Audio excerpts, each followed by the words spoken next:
दोस्तों, अगर आपने इस वीडियो के ऊपर क्लिक किया तो इसका मतलब है कि आप उन इलामात के बारे में जानना चाह रहे हैं जो गुर्दे की खराबी की सूरत में बहुत पहले सामने आना शुरू हो जाती हैं। इन इलामात को अगर टाइम पर मैनेज ना किया जाए, एक प्रॉपर नेफ्रोलॉजिस्ट को ना दिखाया जाए तो गुर्दे नकारा हो जाते हैं और उस कंडीशन में इलाज सिर्फ एक ही बच जाता है कि या तो गुर्दे का ट्रांसप्लांट करवाया जाए या फिर हफ्ते के अंदर मरीज को 2 दिन डायलिसिस की मशीन पर चढ़ाया जाए, जो कि बहुत ही तकलीफ का अमल होता है। आज की इस वीडियो के अंदर हम लोग देखेंगे कि कौन से ऐसे वार्निंग साइंस है, इलामात हैं जो आप पहले से ही देख सकते हैं कि खुदा ना खास्ता आपके या आपके किसी रिलेटिव के या किसी मरीज के गुर्दे खराबी की तरफ जा रहे हैं, ताकि उनको प्रॉपर टाइम पर मैनेज किया जा सके। तो सबसे पहली इलामत की यहाँ पर मैं बात करता हूँ, जैसा आप इस पिक्चर के अंदर देख रहे हैं कि पेशाब के अंदर, यूरिन के अंदर, मरीज के यूरिन के अंदर इस तरह की झाग आना शुरू हो जाती है जैसे सर्फ वाला पानी हो। इस झाग का अब गुर्दे की बीमारी के साथ क्या ताल्लुक है, इसको हम थोड़ा सा समझने की कोशिश करेंगे ताकि ये चीज़ आपके माइंड में बिल्कुल क्लियर हो जाए। दोस्तों, होता ये है कि हमारे गुर्दे के अंदर अल्लाह ने बहुत ज़्यादा नेफ्रॉन्स, मिलियंस की तादाद में नेफ्रॉन्स बनाए हुए हैं। उन नेफ्रॉन्स का काम ये होता है कि खून से वो एक्स्ट्रा साल्ट्स और वाटर को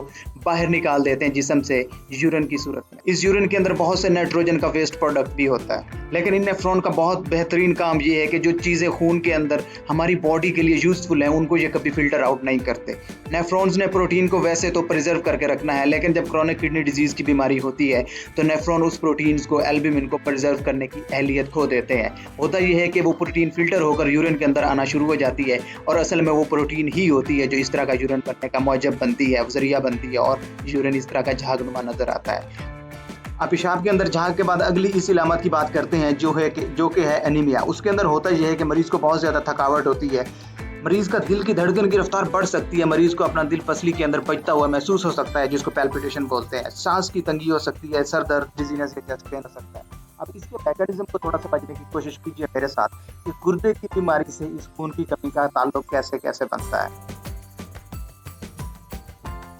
दोस्तों, इस पिक्चर में आप देख सकते हैं कि ईपीओ नाम का एक प्रोटीन लिखा हुआ है। ये असल में एक हार्मोन है जो गुर्दे से निकलता है और ये उस वक्त निकलता है जब जिस्म को ऑक्सीजन की कमी होती है। और ये ईपीओ बोन मैरो के पास जाकर, आप जैसा देख सकते हैं, हड्डी के पास जाकर ये आरबीसीज की प्रोडक्शन को तहरीक दे रहा है कि आरबीसीज की ज़्यादा ज़रूरत है। अब नॉर्मल इंसान के अंदर ये ईपीओ या इरिथ्रोपोएटिन एक प्रॉपर रेंज के अंदर आरबीसीज को मैनेज रखता है। एक ऐसा मरीज जिसको सीकेडी बीमारी स्टार्ट हो गई है, क्रॉनिक किडनी डिजीज, लंबी उम्र तक चलने की बीमारी जिसको स्टार्ट हुई है, तो उसके अंदर ये ईपीओ कॉम्प्रोमाइज होता है, जिसकी वजह से खून के अंदर आरबीसीज, हीमोग्लोबिन कम हो जाता है और मरीज को खून की कमी या अनीमिया हो जाता है, जिसके नतीजे में वो सारी इलामत होती हैं जो हमने डिस्कस की है। ये सांस में तंगी हो सकती है या मरीज को बहुत ज़्यादा थकावट महसूस हो सकती है।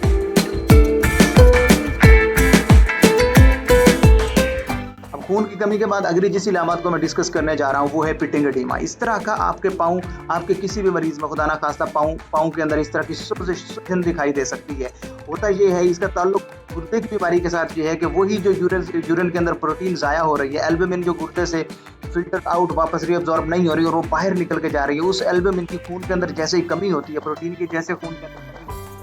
तो हमारे खून के अंदर एक नेचुरल प्रोसेस है, जब प्रोटीन की कमी होगी तो खून से पानी नालियों से निकलकर बाहर टिश्यू में, जिल्द के नीचे आना शुरू हो जाएगा। तो जिसके बाद इस तरह की सूजन आपको मरीज के अंदर देखनी पड़ सकती है। इसको चेक करने का तरीका ये है कि अगर 10 से 15 सेकंड आप अपने हाथ के अंगूठे से किसी सूजी जगह को दबा के रखेंगे तो इस तरह का खड्डा आपको दिखाई देगा, जैसा आप इस तस्वीर के अंदर देख सकते हैं। तो हम पिटिंग एडिमा बोलते हैं और ये पिटिंग एडिमा जिगर या दिल की बीमारी का भी हो सकता है, लेकिन अगर ये इस तरह की इलामत किसी मरीज के अंदर शो हो रही है तो आराम से बैठने की ज़रूरत नहीं है, डॉक्टर को बहुत जल्दी दिखाने की ज़रूरत बहुत ज़्यादा है। अगली जिस इलामत में मैं बात करूंगा यहाँ पर वो है इच, खारिश होती है जिस्म के ऊपर। अब इस खारिश होने का, जिस्म के ऊपर खारिश होने का गुर्दे की बीमारी से क्या ताल्लुक है, इसको ज़रा समझ लीजिए। गुर्दे का एक काम होता है कि वो फास्फोरस को, एक्स्ट्रा फास्फोरस को जो बहुत ज़्यादा मिकदार में अगर आ जाती है जिस्म में, उसको वो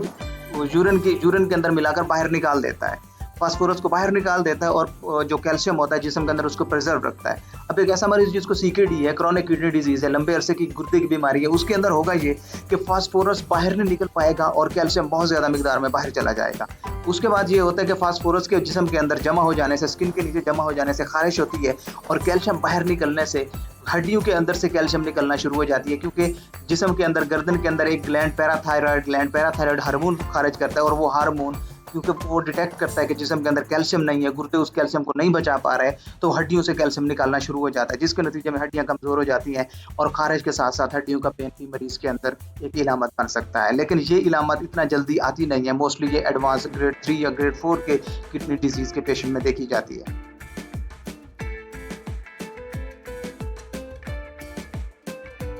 नेक्स्ट बहुत ज़्यादा जो इंपॉर्टेंट टॉपिक है, एंड पे मैं थोड़ा सा ब्रीफली आपको उसके बारे में थोड़ी आगाही देना चाहूँगा कि अगर आपके मरीज़ के, आपके खुदा ना खास्ता आपके रिलेटिव में, आपके बहन भाइयों में या ख़ानदान के अंदर किसी पेशेंट को पेट के निचले हिस्से में दर्द होता है, यूरिन की कोई तकलीफ होती है या वेव्स की सूरत में दर्द होता है, और आपका नेफ्रोलॉजिस्ट या यूरोलॉजिस्ट डॉक्टर सस्पेक्ट करता है कि आपके मरीज़ के अंदर खुदा ना खास्ता कहीं पत्थरी